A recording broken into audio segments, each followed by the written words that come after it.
బంగ్లాదేశ్ ప్రధాని షేక్ హసీనా భారత్ కు చేరుకున్నారు. ఉత్తరప్రదేశ్ లోని హిండన్ ఎయిర్ బేస్ కు వచ్చారు. హిండన్ ఎయిర్ బేస్ లో ఆమె ప్రయాణించిన C-130J విమానం ల్యాండ్ అయింది. షేక్ హసీనాను భారత వాయుసేన అధికారులు రిసీవ్ చేసుకున్నారు. భారత్ నుంచి ప్రైవేట్ జెట్ లో యూకే లేదా ఫిన్లాండ్ వెళ్లే అవకాశం ఉంది. బంగ్లాదేశ్ అల్లర్లతో ప్రధాని పదవికి షేక్ హసీనా రాజీనామా చేశారు. దీంతో బంగ్లాదేశ్ లో సైనిక పాలన విధించారు. తాత్కాలిక ప్రభుత్వం ఏర్పాటు చేస్తామని ఆర్మీ చీఫ్ వకార్ ఉజ్ జమాన్ తెలిపారు.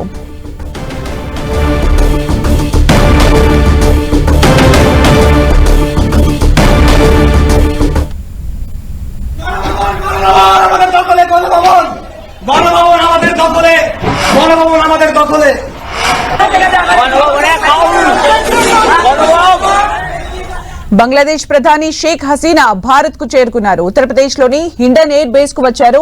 హిండన్ ఎయిర్ బేస్ లో ఆమె ప్రయాణించిన C-130J విమానం ల్యాండ్ అయింది. షేక్ హసీనాను భారత వాయుసేన అధికారులు రిసీవ్ చేసుకున్నారు. భారత్ నుంచి ప్రైవేట్ జెట్ లో యూకే లేదా ఫిన్లాండ్ వెళ్లే అవకాశం కనిపిస్తోంది. బంగ్లాదేశ్ అల్లర్లతో ప్రధాని పదవికి షేక్ హసీనా రాజీనామా చేశారు. దీంతో బంగ్లాదేశ్ లో సైనిక పాలన విధించారు. తాత్కాలిక ప్రభుత్వం ఏర్పాటు చేస్తామని ఆర్మీ చీఫ్ వకార్ ఉజ్ జమాన్ తెలిపారు.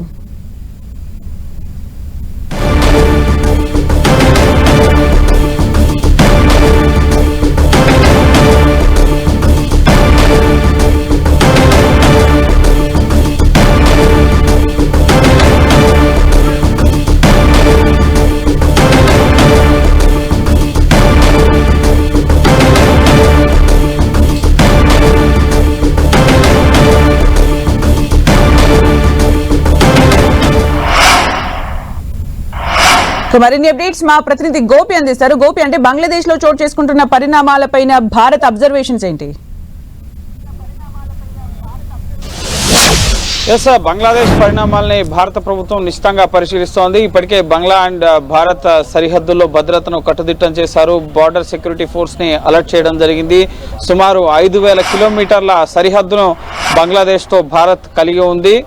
So north eastern states, majority states Bangladesh తో ఇటు సరిహద్దును కలిగి ఉన్నాయి కాబట్టి సో ఎటువంటి అశాంతియుత పరిస్థితులు నెలకొనకుండా ఉండేందుకు అన్ని రకాల చర్యలను కూడా భారత సైన్యం తీసుకుంటుంది. అలాగే బంగ్లాదేశ్ ఢాకా నుంచి పారిపోయిన మాజీ ప్రధాని షేక్ హసీనా భారత్ చేరుకున్నారు. ప్రస్తుతం ఉత్తరప్రదేశ్ గజియాబాద్ సమీపంలోని హిండన్ ఎయిర్ బేస్ లో ఆవిడ ప్రయాణిస్తున్న C-130J హెర్క్యులస్ విమానం, బంగ్లాదేశ్కి సంబంధించిన వాయుసేన విమానం హిండన్ ఎయిర్ బేస్ లో 5 గంటల 36 నిమిషాలకి ల్యాండ్ అవ్వడం జరిగింది. ప్రస్తుతం ప్రైవేట్ జెట్ ఏర్పాటు చేసుకోవడమా లేక అదే ముఖ్యంగా వాయుసేనకు సంబంధించిన C-130J హెర్క్యులస్ విమానంలో లండన్ లేదా ఫిన్లాండ్ వెళ్లే అవకాశం కనిపిస్తోంది. సో కొద్ది సమయం మాత్రమే ఆవిడ భారత్లో ఉండబోతున్నారు. మొదట ఢిల్లీ ఇంటర్నేషనల్ ఎయిర్పోర్ట్ IGI అలాగే పాలెం ఎయిర్పోర్ట్స్కి ఆవిడ రీచ్ అవుతారని భావించారు. కానీ ఉత్తరప్రదేశ్ హిండన్ ఎయిర్ బేస్, వాయుసేనకు సంబంధించి ఆపరేషన్లో ఉండే హిండన్ ఎయిర్ బేస్లో షేక్ హసీనా ప్రయాణిస్తున్న C-130J విమానం ల్యాండ్ అవ్వడం జరిగింది. భారత వాయుసేనకు సంబంధించిన అధికారులు ఆవిడని రిసీవ్ చేసుకున్నట్లుగా తెలుస్తుంది. సో భారత్కి అత్యంత సన్నిహిత దేశంగా బంగ్లాదేశ్ ఉంది. సో షేక్ హసీనా ఆవిడ టెన్యూర్లో అనేక ఒప్పందాలు భారత్కి అలాగే బంగ్లాదేశ్కి మధ్య జరిగాయి. సో ఇప్పుడు షేక్ హసీనా అర్ధంతరంగా రాజీనామా చేయడం కూడా ఆవిడ పాలనలో తీసుకున్న నిర్ణయాలు కానీ భారత్ చేసుకున్న ఒప్పందాలు కానీ కొంత భారత్కి ఇబ్బందికరం కలిగించే పరిస్థితుల్లో తలెత్తే అవకాశం ఉంది అని చెప్పి నిపుణులు చెప్తున్నారు. ఎందుకంటే భారత్కి అనుకూలంగా అనేక పాలసీలని షేక్ హసీనా విదేశాంగ విధానంలో తీసుకురావడం జరిగింది. నార్త్ ఈస్టర్న్ స్టేట్స్ ఎటువంటి గొడవలు లేకుండా ఆమె ప్రో పాలసీస్ అవలంబించారు అన్న ఒక చర్చ వస్తోంది. అలాగే ఇప్పుడు అక్కడ ఉన్న ప్రతిపక్ష పార్టీలు ఆవిడ ఇండియాకి ఏజెంట్గా వ్యవహరించారు అన్న అంశాన్ని అక్కడ ప్రజల్లోకి తీసుకెళ్తున్న పరిస్థితి ఉంది. అలాగే అక్కడ ముఖ్యంగా నార్త్ ఈస్టర్న్ స్టేట్స్లో అలాగే భారత్ సరిహద్దు ప్రాంతాల్లో మళ్ళీ ఉద్రిక్తతలు, ఉగ్రవాదం పెరిగే అవకాశం ఉందన్న చర్చ కూడా వస్తోంది. సో షేక్ హసీనా రాజీనామా కొంత భారత్కి కంటగింపయ్యే అవకాశం, ముఖ్యంగా భారత్కి అంత వ్యతిరేకమయ్యే అవకాశం ఉంది అక్కడ ఉన్న పరిస్థితుల్లో, స్థానిక పరిస్థితుల్లో అన్న ఒక చర్చ అయితే జరుగుతోంది. అయితే ఇప్పటి వరకు భారత ప్రభుత్వం బంగ్లాదేశ్ రాజకీయ పరిణామాలపైన ఎవరు కూడా స్పందించలేదు. కేవలం ఒక మమతా బెనర్జీ స్పందించడం జరిగింది. బీజేపీ నేతలు మాట్లాడుతున్నారు, వాళ్ళని సైలెంట్గా ఉంచాలి అని చెప్పి ఆవిడ ఒక ట్వీట్ చేయడం జరిగింది బంగ్లాదేశ్లో ఉన్న పరిణామాలకు సంబంధించి. సో అవి అక్కడ పశ్చిమ బెంగాల్ సరిహద్దు కూడా కలిగి ఉంది కాబట్టి సో అక్కడ ఇంపాక్ట్ చూపిస్తుంది. స్థానికంగా శాంతియుత పరిస్థితులు దెబ్బతినే అవకాశం ఉందని చెప్పి మమతా బెనర్జీ స్పందించడం జరిగింది. సో భారత ప్రభుత్వం అయితే అక్కడున్న ఢాకాలో కానీ బంగ్లాదేశ్లో ఇతర ప్రాంతాల్లో ఉన్న భారతీయుల సేఫ్టీ గురించి ప్రస్తుతం హై కమిషన్స్తో చర్చలు జరుపుతుంది. అక్కడ ఉన్న హై కమిషన్తో ఇండియాలో ఉన్న ఢిల్లీ బంగ్లాదేశ్ హై కమిషన్ వద్ద కూడా భద్రతను కట్టుదిట్టం చేయడం జరిగింది. సో షేక్ హసీనా అయితే భారత్లో ఉండబోవడం లేదు. ఆవిడ కొద్దిసేపు హిండన్ ఎయిర్ బేస్లో ప్రైవేట్ జెట్ అరేంజ్ చేసుకోవడమా లేక ఇప్పుడు వచ్చిన విమానంలోనే ఫ్యూయల్ నింపుకొని విదేశాలకు యూకే లండన్ అలాగే లండన్ కానీ ఫిన్లాండ్ కానీ వెళ్ళే అవకాశం ఉన్నట్లుగా తెలుస్తోంది. ప్రస్తుతం బంగ్లాదేశ్లో పరిస్థితులు కొద్దిగా మెరుగవుతున్నట్లుగా కూడా సమాచారం. అక్కడ కర్ఫ్యూ ఉంచాల్సిన అవసరం లేదని చెప్పి బంగ్లాదేశ్ ఆర్మీ చీఫ్ ప్రజలకి శాంతియుతంగా ఉండాలని చెప్పి విజ్ఞప్తి చేయడం జరిగింది. అలాగే తాత్కాలిక ప్రభుత్వాన్ని ఏర్పాటు చేస్తున్నట్లుగా ఇటీవల సంభవించిన ఆందోళనలో సంభవించిన మరణాలపైన పూర్తి ఎంక్వైరీ వేస్తామని చెప్పి కూడా చెప్పడం జరిగింది. సో షేక్ హసీనా సుదీర్ఘకాలం బంగ్లాదేశ్కి ప్రధానిగా పనిచేశారు. 1996లో 1 టర్మ్, అలాగే ఆ తర్వాత 2009 మొదలు ఇప్పటి వరకు మొత్తం 5 సార్లు ఆవిడ బంగ్లాదేశ్కి ప్రధానిగా ఎన్నికయ్యారు. ఆవిడ రిగ్గింగ్ చేసి గెలిచారన్న ముఖ్యంగా అంశం ఒకటి చర్చనీయాంశంగా ఉంది బంగ్లాదేశ్లో. అలాగే ఆవిడ టెన్యూర్లో నిరుద్యోగం పీక్ స్థాయికి వెళ్ళిపోయింది. ప్రస్తుతం ఉన్న ప్రజా సమస్యలు ఇవన్నీ కూడా తోడై ఆవిడ గద్దె దించేందుకు కారణమయ్యారన్న ఒక చర్చ కూడా ప్రస్తుతం వస్తోంది.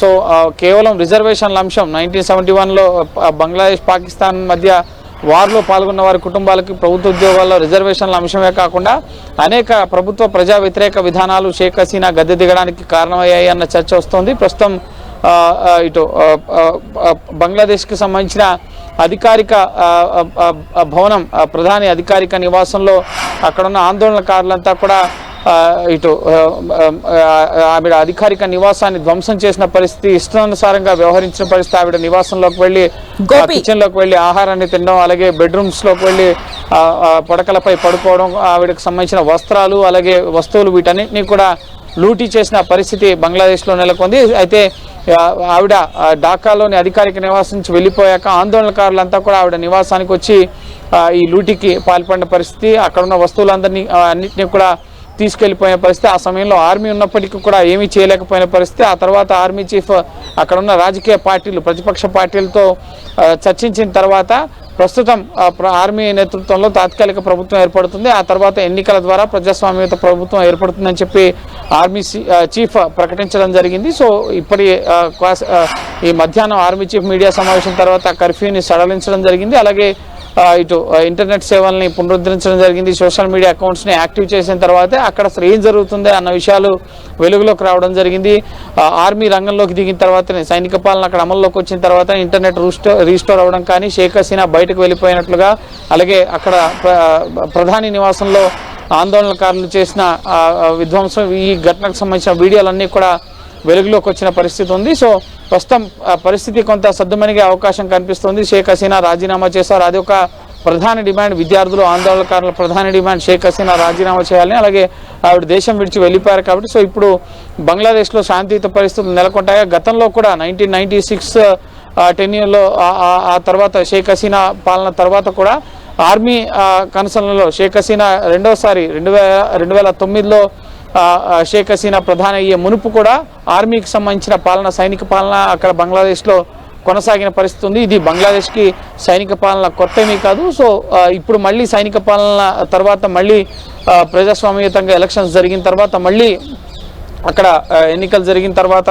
కొత్త ప్రభుత్వం ఏర్పడే అవకాశం కనిపిస్తోంది. సో ఆలోపు ముఖ్యంగా షేక్ హసీనా అయితే ఏ దేశానికి వెళ్ళబోతున్నారు అనేది మరి కాసేపట్లో స్పష్టత వచ్చే అవకాశం ఉంది. ఇప్పటివరకు మనకు అందుతున్న సమాచారం యూకే, లండన్ కానీ అలాగే ఫిన్లాండ్ కానీ వెళ్ళే అవకాశం కనిపిస్తుంది. ప్రస్తుతం హిండన్ ఎయిర్ బేస్లో ఆవిడ ఉన్నారు. ఇండియన్ ఎయిర్ ఫోర్స్ సంబంధించిన అఫీషియల్స్ ఆవిడని రిసీవ్ చేసుకోవడం జరిగింది. సో అదే C-130J విమానంలో కానీ లేక ప్రైవేట్ జెట్ ఏర్పాటు చేసుకుని ఆవిడ విదేశాలకు వెళ్ళబోతున్నట్లుగా సమాచారం అందుతోంది.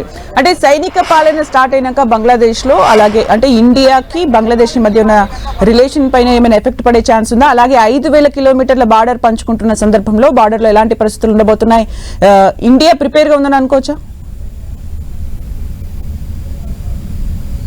ఎస్ సార్, ప్రస్తుతానికి ఇండియా ముఖ్యంగా బంగ్లాదేశ్ పరిణామాలపైన ఎటువంటి రాజకీయపరమైన కామెంట్ కానీ విదేశీ వ్యవహారాల నుంచి అక్కడ ఉన్న పరిస్థితులకు సంబంధించి ఆ దేశ రాజకీయ అంశాలపైన కానీ షేక్ హసీనా రాజీనామా పైన కానీ ఆవిడ నివాసంపై జరిగిన దాడికి సంబంధించి కానీ స్పందించలేదు. సో నెక్స్ట్ ఏర్పడబోయే ప్రభుత్వం సైనిక పాలనలో గతంలో సైనిక పాలన ఉన్నప్పుడు కూడా భారత్ బంగ్లాదేశ్ మధ్య ముఖ్యంగా నార్త్ ఈస్టర్న్ స్టేట్తోనూ అలాగే పశ్చిమ బెంగాల్తోనూ సరిహద్దు కలిగి ఉంది కాబట్టి సో రాకపోకలు అనేవి యథావిధిగా కొనసాగుతున్నాయి. ఇప్పుడు షేక్ హసీనా రాజీనామా చేసిన తర్వాత కూడా కొన్ని మార్గాల్లో కొన్ని బార్డర్స్ గుండా పశ్చిమ బెంగాల్లోకి ఆమె రాజీనామా చేసిన తర్వాత కూడా వెనక్కి వెళ్ళిన దృశ్యాలు బయటకు వచ్చిన పరిస్థితి కూడా ఉంది. సో ఖచ్చితంగా సత్సంబంధాలని భారత్ కోరుకునే అవకాశం కనిపిస్తోంది. ఎవరి ప్రభుత్వం ఉన్నా సరే ముఖ్యంగా భవిష్యత్తులో ప్రస్తుతం ప్రతిపక్షంలో ఉన్న ప్రభుత్వం భారత్ను విమర్శించిన సరిహద్దు దేశంగా ఉంది, అతిపెద్ద దేశం బంగ్లాదేశ్ కన్నా కాబట్టి సో ఖచ్చితంగా అనేక అంశాల్లో భారత్ సహకారం కోరే అవకాశం ఉంటుంది బంగ్లాదేశ్. అయితే ఇప్పటి వరకు షేక్ హసీనా అందించిన భారత్కు అనుకూల నిర్ణయాలను ఆ ప్రతిపక్ష పార్టీలు కానీ అక్కడ నూతనంగా ఏర్పడబోయే ప్రభుత్వం అమలు చేస్తుందా లేదా అనేది మనం వేచి చూడాల్సి ఉంటుంది. అలాగే సరిహద్దుల్లో శాంతి భద్రతలకు సంబంధించి భారత్ ఎప్పుడు కూడా కట్టుదిట్టమైన భద్రతా వ్యవస్థను సరిహద్దుల వెంబడి కలిగి ఉంటుంది. సో ఖచ్చితంగా సరిహద్దు విషయంలో అయితే భద్రతా పరంగా ఎటువంటి ఇబ్బంది లేకుండా భారత ప్రభుత్వం చర్యలు తీసుకునే అవకాశం ఉంది. దౌత్యపరమైన విధానపరమైన అంశాలకు సంబంధించి బంగ్లాదేశ్ లో ఏర్పడే ప్రభుత్వం తీసుకునే నిర్ణయాల ఆధారంగా భారత ప్రభుత్వం నడుచుకునే అవకాశం ఉంటుంది. సో చూడాలి ఏం జరగబోతోంది తదుపరి బంగ్లాదేశ్ తో భారత్ సంబంధాల గురించి, అలాగే ప్రభుత్వం ఏ విధంగా స్పందిస్తుంది అనేది కూడా మనం వేచి చూడాలి. సో షేక్ హసీనా ఈ రాత్రికి మరి కాసేపట్లో ప్రైవేట్ జెట్ లేదా C-130J లోనే విదేశాలకు వెళ్లే అవకాశం కనిపిస్తోంది. Thank you Gopi for the updates.